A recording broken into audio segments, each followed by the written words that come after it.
Haleluya. Selamat pagi saudara. Sungguh selalu menjadi sukacita bagi kita untuk memulai hari yang baru dengan berdoa dan membaca firman Tuhan. Sukacita juga bagi kita semua jika kita dapat bersama-sama hari ini untuk sama-sama merenungkan firman Tuhan. Mari kita berdoa. Allah Bapa, dalam nama Tuhan Yesus Kristus, kami mengucapkan syukur kepadamu ya Allah untuk hari yang baru ini. Terima kasih untuk kasih setiamu, terima kasih untuk kemurahanmu, terima kasih untuk penyertaanmu Tuhan Yesus, sehingga kami masih dapat hidup di hari yang baru ini. Terima kasih Tuhan Yesus. Biarlah kiranya Engkau memberkati kami dengan firman-Mu, menjadi kekuatan kami untuk menjalani hari yang baru ini. Di dalam nama Tuhan Yesus Kristus. Haleluya. Amin. Haleluya. Saudara, mari kita baca dari Hakim-Hakim 3 ayat 7. Hakim-Hakim 3 ayat 7. Begini bunyi firman Tuhan. Orang Israel melakukan apa yang jahat di mata Tuhan. Mereka melupakan Tuhan Allah mereka dan beribadah kepada para Baal dan para Asyera. Sekali lagi, orang Israel melakukan apa yang jahat di mata Tuhan. Mereka melupakan Tuhan Allah mereka dan beribadah kepada para Baal dan para Asyera.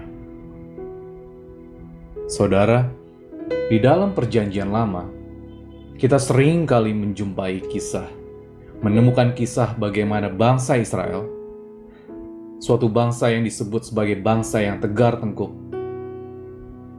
berbalik kembali kepada perbuatan-perbuatan mereka yang jahat, berbalik kepada berhala-berhala, berbalik kepada perbuatan-perbuatan yang membuat hati Tuhan sedih. Padahal bangsa Israel telah menerima pertolongan dan kebaikan Tuhan. Ya, ada banyak kisah di dalam Perjanjian Lama. Seringkali orang-orang Kristen, terutama yang belum dewasa, seringkali juga berpikir bahwa mereka dapat bermain-main dengan kebaikan dan kemurahan hati Tuhan. Ketika mereka baru saja menerima pertolongan, ketika mereka membutuhkan pertolongan Tuhan, mereka akan mencari Tuhan. Tetapi segera ketika mereka mendapatkan pertolongan Tuhan, kebaikan Tuhan, mereka lupa akan pertolongan Tuhan dan kemudian berbalik kepada kehidupan yang lama, berbuat jahat dan mendukakan hati Tuhan. Saudara, benar, Tuhan adalah Tuhan yang panjang sabar. Tetapi kita juga harus ingat bahwa Tuhan adalah Tuhan yang adil, yang memberikan ganjaran setimpal dengan perbuatan-perbuatan manusia. Di dalam Nahum 1 ayat 3, kita baca, Tuhan itu panjang sabar dan besar kuasa, tetapi Ia tidak sekali-kali membebaskan dari hukuman orang yang bersalah. Ia berjalan dalam puting beliung dan badai, dan awan adalah debu kakinya. Dan kita baca juga di Galatia 6 ayat 7-8, jangan sesat, Allah tidak membiarkan dirinya dipermainkan, karena apa yang ditabur orang, itu juga yang akan dituainya. Sebab barang siapa menabur dalam dagingnya, ia akan menuai kebinasaan dari dagingnya. Tetapi barang siapa menabur dalam roh, ia akan menuai hidup yang kekal dari roh itu. Saudara, apakah Yesus sudah menjadi segala-galanya bagi saudara? Karena ketika Yesus belum menjadi segala-galanya bagi Anda, sebenarnya Yesus bukan siapa-siapa bagi Anda. Kita ingat kisah seorang yang menemukan harta terpendam di ladang. Ketika Anda mengakui bahwa Yesus adalah juru selamat Anda, tentu Anda akan sungguh-sungguh menghargai keselamatan dan kebenaran yang sudah diberikan dengan hidup melakukan setiap firman Tuhan. Bukan hanya ketika kita memerlukan pertolongan dari Tuhan, tetapi juga hidup sesuai firman Tuhan bahkan setelah menerima pertolongan dari Tuhan. Ada sebagian orang Kristen yang menganggap iman itu digunakan hanya ketika berdoa saja, sehingga orang Kristen tersebut akan sungguh-sungguh berdoa, akan sungguh-sungguh puasa, yaitu ketika menghadapi persoalan, ketika menghadapi pergumulan yang berat, ketika seakan-akan sudah tidak ada jalan, barulah orang Kristen itu menganggap iman itu penting. Barulah menganggap disinilah waktunya iman bekerja. Orang Kristen semacam itu hanya berusaha membangun iman hanya untuk berdoa, terutama ketika membutuhkan pertolongan atau di dalam kebutuhan-kebutuhan yang besar. Tetapi sesungguhnya, iman tidaklah dipakai, iman tidaklah kita gunakan hanya saat kita berdoa.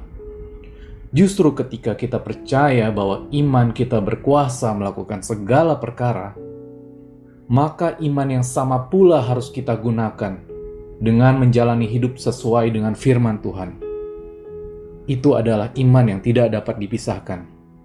Iman ketika kita berdoa dan juga iman ketika kita menjalani hidup sesuai firman Tuhan.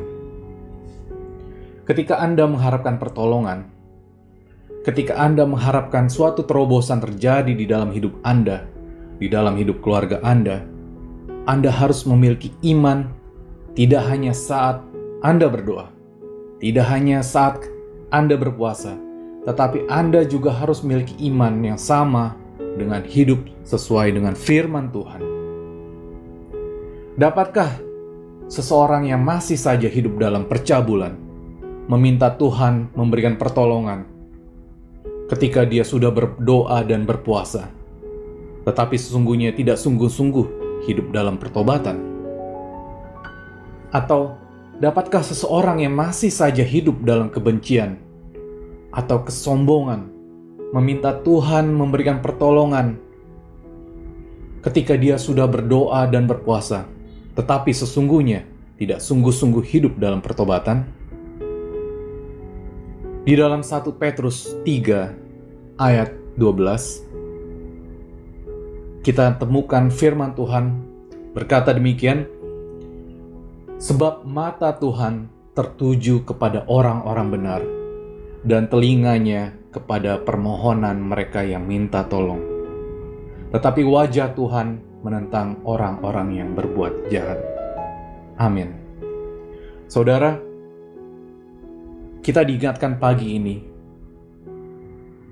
ketika kita membutuhkan pertolongan Tuhan, ataupun kita sudah menerima pertolongan Tuhan, tetap kita harus hidup sesuai dengan firman Tuhan. Terlebih, sepanjang hidup manusia, sepanjang hidup kita, kita selalu membutuhkan Tuhan sebagai penolong kita. Amin. Mari kita bersatu dalam doa. Allah Bapa, dalam nama Tuhan Yesus Kristus, kami berterima kasih atas firman-Mu yang kami dapat dengar pagi ini, Bapa. Kami tahu sesungguhnya kami juga orang berdosa, tetapi kami juga menerima kasih karunia. Kami menerima keselamatan Tuhan dari Engkau. Terima kasih Tuhan Yesus. Terima kasih. Bapa yang baik, kami mohon berkat-Mu, kasih karunia-Mu juga Tuhan untuk menjalani hari yang baru ini. Kiranya Engkau memimpin kami di dalam hari-hari kami Tuhan Yesus. Terima kasih Tuhan Yesus. Bapa yang baik, kami berdoa Tuhan Yesus bagi umat-Mu yang dalam kebutuhan, yang dalam pergumulan, kiranya Engkau memberikan pertolongan Bapa, Engkau memberikan jalan keluar Bapa. Terima kasih Tuhan Yesus. Engkau juga menjamah anak-anak-Mu, Engkau menjamah setiap keluarga Bapa. Kepala keluarga, anak-anak juga Engkau memberkati. Berkatilah setiap pekerjaan, mata pencarian anak-anak-Mu.